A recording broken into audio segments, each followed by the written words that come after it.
Yes, guys, sorry. I was eating a fig. I've discovered this immense passion for figs. But we're not here to speak about fruit and vegetables. We're here. Match reactions are back. Friendly game in Germany against Kaiserslautern. I believe I mispronounced this about 8 times over the past week. I'm sorry if there is any German fan watching this. But yeah, Roma win in Germany 1-0. I watched the game. It was a pretty dull game, ain't gonna lie. Like every preseason game, I don't remember an exciting friendly game in a very long while. But again, friendly games are not about entertainment. They're simply not. Friendly games are not even about results and scores. They're about testing tactics. They're about testing systems. And with a manager like Gasperini, who has such a big pull and attention on detail, when it comes to tactics, and he wants every little movement by every single player to get carried out very well, these friendly games are very, very, very important. And this is the first game that I've seen under Gasperini, like my team under Gasperini, Roma under Gasperini, and you can tell that there are so many things that he is trying to make these players understand, and that he's trying to make these players learn. There are so many tactical points of views that I've listed here watching the game. So many. So many. And, you know, it's kind of like, again, I don't look at the result. I really don't. Because, of course, I want to win. But I didn't celebrate the goal. Because these games are not about that. These games is about testing what you need to do when it actually counts. And I think there are so many things that we can break down today. So yes, welcome back to these match reactions. Let me know your thoughts on the game in the live chat or in the comments if you're watching this non-live. Don't forget to hit the like button. If we can get 100 likes on this, it would be great. First match reaction of the Gasperini era. I think it does deserve 122 likes. That's the like target today. First of all, inevitably the players were tired today, but I don't think it. I think it's a combination of two things. Number one, I don't even think the word tired is the correct word. The correct word is rusty, because you can't be tired. You just came back from the holidays. I tend to see it like this. I'm a purist. You can't be tired 2 weeks into the preseason. If you're tired 2 weeks into the preseason, then you're going to go nowhere. You can't be tired. And it's not that they're tired. It's that they're rusty. It's that they're back from the holidays. They're back from, the Maldives. They're back from the Caribbean. They're back from detaching from football. This summer, especially, so many players did not play Euros or World Cups. So they stopped playing football for a while. It takes time to get that precision, I would say, back going. And the other thing, which I think is where the fatigue comes in, is Gasperini's schedule, Gasperini's training routine. We said this so many times. I said this myself so many times. I warned everybody. Gasperini training sessions are brutal. These players initially are going to struggle, but it's a good struggle, because it's that struggle which in a few months' time will make you look extremely well.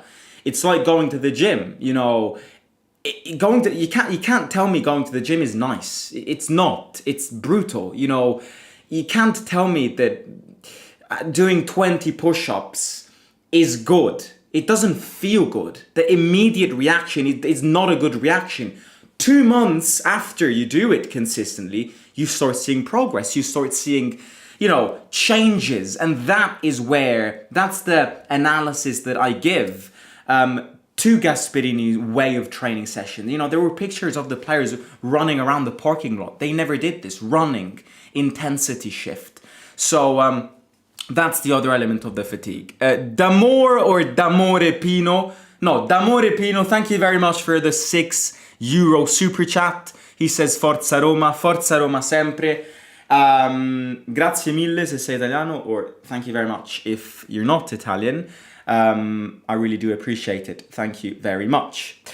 Right, there are so many things I want to talk about. So many notes that I jotted down today on a tactical point of view. The first tactical point of view is this emphasis on being dominant, and the way you become dominant is if you manage to successfully commit to a one-on-one pressure system. And that, I think the pressure that the players put, and the fact that the base of Gasperini tactics is this: everyone sticks with a man and everyone follows that man even when they go in shit. That's in crude words the ideology behind the way Gasperini wants to play. You stick with your man and you follow him wherever he goes.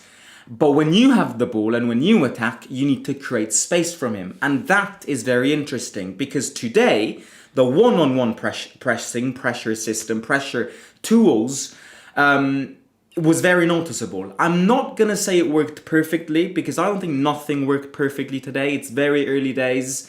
You can't be perfect the 26th of July.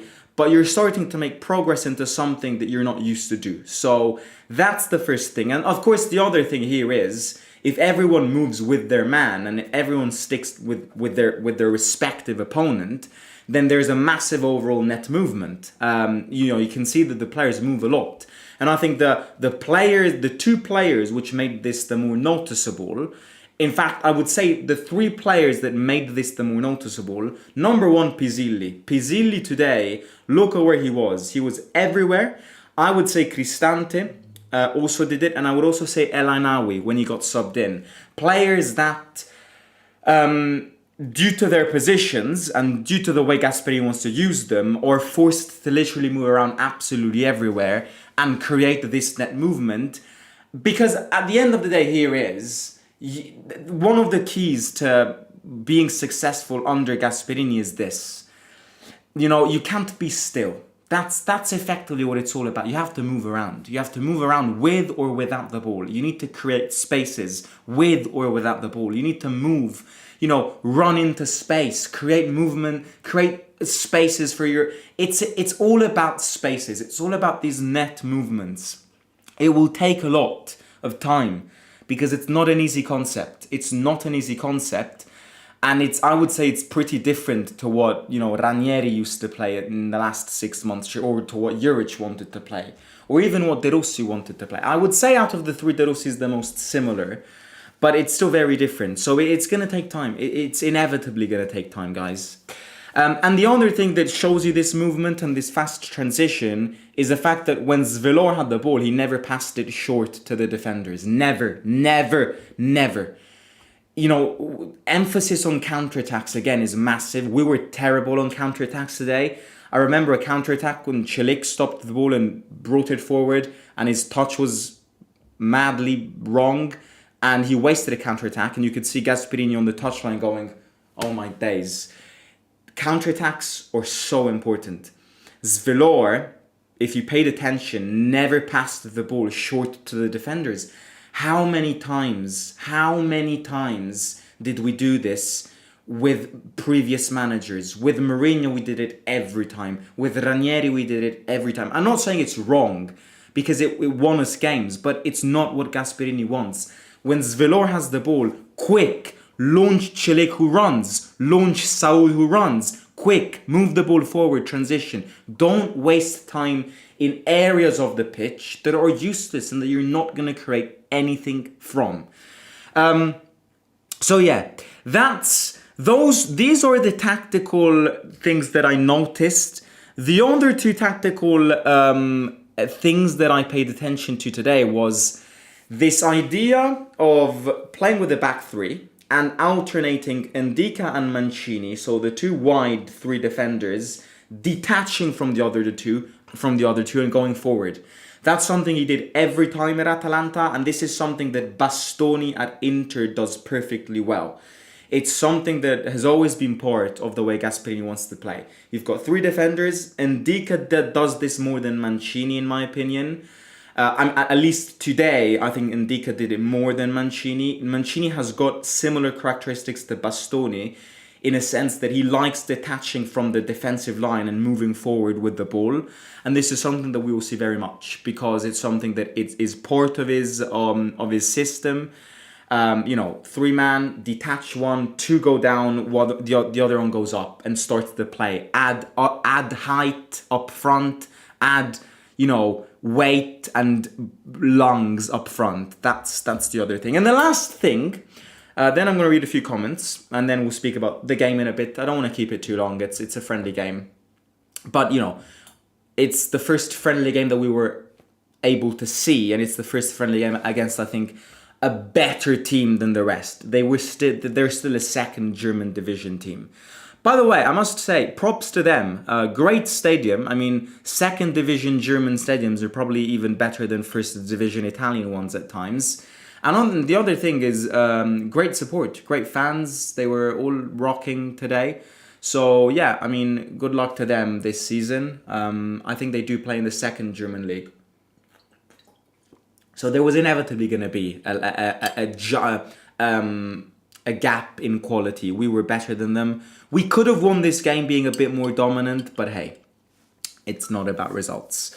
The last thing that I noticed in terms of tactical point of view is how in an offensive system, so when we want to attack, our right back and wing, our two fullbacks turn into offensive wing backs and wingers under all effects. Celik and Angelino used to do this every time, but it's interesting how Gasperini plays with a 3-4-2-1. So, that's why I said that he wants these physical horses as as fullbacks, because a fullback for Gasperini needs to literally be everywhere. And you need to defend when you need to defend, but they turn into, very offensive players and under all effects, offensive wingers when we attack. Which is why I now understand why Gasperini wants Wesley so much. Because he's fast and he's technical. And in an offensive symmetry, when we want to attack, our fullbacks turn into wingers. Which is why Gasperini teams score so much. Because, it's very easy to draw this out. But imagine we play with a 3-4-2-1. Okay? So we play 3-4-2-1. This is the trunk of our system. Now, imagine when we attack, you've got these two over here, Celik and Angelino in this case, who run here, who are there. Under all effects, this is where they are when we defend, where they need to be. But you could see from today's game that when we attack, they turn into wingers. So that's where they play. Now you've got, let's say, Sule or Dybala over here. You've got Baldanzi, Pisilli over here. Pellegrini when he's fit over here. And then let's say, however, that you want to add another winger. So let's say, for example, Paixão. I'll give you the example of Paixão. Let's say we sign Paixão, who plays over here and has got offensive characteristics. You now have, when we attack, 4 players in the offensive block. You've got one between Kone and El Ainaoui. I would say El Ainaoui more, who drifts into space when we attack. So you've got 5 players out of 11, considering one is a goalkeeper, in your offensive block. So that's one of the reasons why his teams score so much, because his fullbacks, when we attack, turn into wingers. And you add, you add players up front. The more players you add up front, the more chances you have scoring. That's pure maths, right? So that's the other thing that I noticed. So that's a few tactical insights that I got from today's game. Being the first game that I saw from Gasperini, it was interesting to see how far into this process of assimilating his tactics we were at. We still got a long way to go. As I said before at the start, I think the best term to describe today's game is rusty. We're rusty. We still need to get used to the way he wants to play and his training routine. You know, at the end of the day, his preseason started, 10 days ago, maybe a bit more. So it's understandable that perfection is still far away, but it's important that these players understand this in the fastest way possible. I'm disappointed with the result. Ferguson scoring a fluke goal, but hey, it is what it is. Clean sheet and we win and we move on. We last lost in December in the league. Let's keep moving. Messi says we suck at counter-attack. You could see that they were tired. Would love to see a live of the training sessions currently, says Italian tour guide. Interesting that Cristante and not Mancini was captain. Yes, indeed. He was doing night shifts. He's doing like 2/3 training blocks a day, which is brutal if you're not used to it. The goals are good for mental prep to the season. Would like to see Dovbyk back alongside Ferguson. What great youth talent should we keep an eye on? I think out of the ones we saw today, the most interesting one is Romano. A lot of people go Cherubini. I think Cherubini is... I'm not in a position to judge him because, again, I've never seen him play. But I think Cherubini is too much of a big-headed, big ego. I can sense it from the way he makes himself appear. Like, from the way he presents himself, you can tell that he's somebody with a big ego. And I'm not sure if it will work out, especially with a manager like Gasperini, who's very, careful with the detail and everything. But yeah, I would say Romano. Mannini, Angeletti, Pressuti, Vella, Sangare, Pagano, Romano. I think Wesley is going to massively benefit Gasp's system. I wonder if we need a full new set of fullbacks for his system. Odds on Ferguson Golden Boot under Gasp. Yeah, Ferguson... This is what I want to speak about now, because I think we spoke about everything we had to say about the game. The last few things that I want to say is this Dovbyk-Ferguson difference. I think, first of all, well done. He scored again. Goalkeeper's mistake more than his own goal. But he was there to press, and that's what happens when you press goalkeepers with a big intensity shift. So yeah, today's goal would not have happened if it was a better team. But hey, he scored again. He scored 4 goals in the first one, 1 goal in the second one, won us the game today. Very early to build judgments. Not here to build judgments right now. I am not here to, compare him with Dovbyk, because it's not fair. We haven't even seen Dovbyk in this preseason yet because he's been injured. So the one thing that I think we are in a position to say is, and it's something I said yesterday, if Ferguson is fit, I think Gasperini chooses him over Dovbyk because of the characteristics that he has. I think they suit Gasperini and the way Gasperini wants to play way better than Dovbyk. He's more technical than Dovbyk. He's faster to turn around than Dovbyk. And I think these two things combined, if Gasperini has fit Dovbyk and fit Evan Ferguson in front of him, he will start and pick Ferguson to start. So that's what I would say. He's an agile striker. He is. The only question mark I have is how fit he will be this season. If Ferguson is fit and has a consistent run this season, he will score 20 goals. And this is my preseason prediction of the season. A fit Ferguson will score 20 goals or more this season. I'm convinced about this because I know as a matter of fact that if he's fit, he starts over Dovbyk. And I am ready to set my hand on fire for this statement. I know. Because he suits his system way more. So much more. A long time no see, seeing Roma pressing so high in the field. Yes, very good point. Do you think we need a master midfielder like Pedri's style? Yes. I would never say no to that because you always need a master midfielder like Pedri's style. So it's kind of a question which has only one answer, because why would you say no to what did you call him, a master midfielder like Pedri's style? Yes, an equilibrator. That's what you need. Because Kone and El Alainawi are aggressive, but sometimes both of them will lack composure. And that is what Paredes added, which now you don't have. Composure. Paredes was the definition of composure.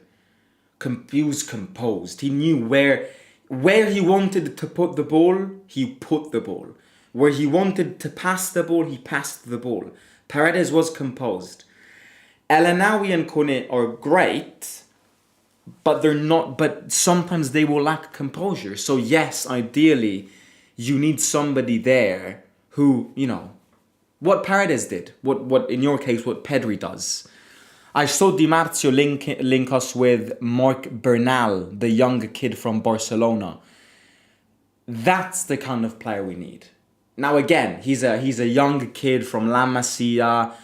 Of course it's not an easy deal because of the concept and hype that goes behind La Masia, the fact that La Masia grew players like Lamine Yamal. It's not going to be easy to get a player out of the Barcelona team coming from the Barcelona youth setup.